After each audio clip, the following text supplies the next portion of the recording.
கும்பகோணம் ரயில் நிலைய வளாகத்தில் 19 வகையான பறவைகள் தங்கும் அரச மரங்களை வெட்டாமல் பாதுகாக்க வேண்டும் என பறவைகள் ஆர்வலர்கள் வலியுறுத்தியுள்ளனர்.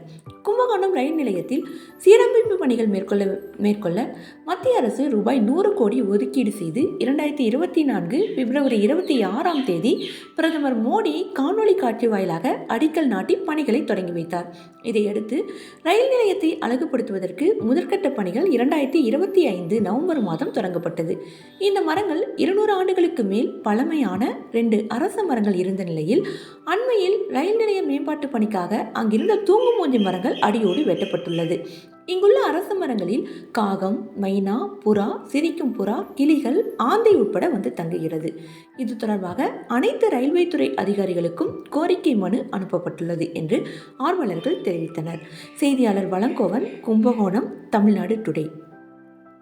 தமிழகம் முழுவதும் உள்ள தன்னார்வ செய்தியாளர்கள் தமிழ்நாடு டுடே பத்திரிகையுடன் இணைந்து செயல்பட வாட்ஸ்ஆப்பில் தொடர்பு கொள்ளுங்கள். 9500843434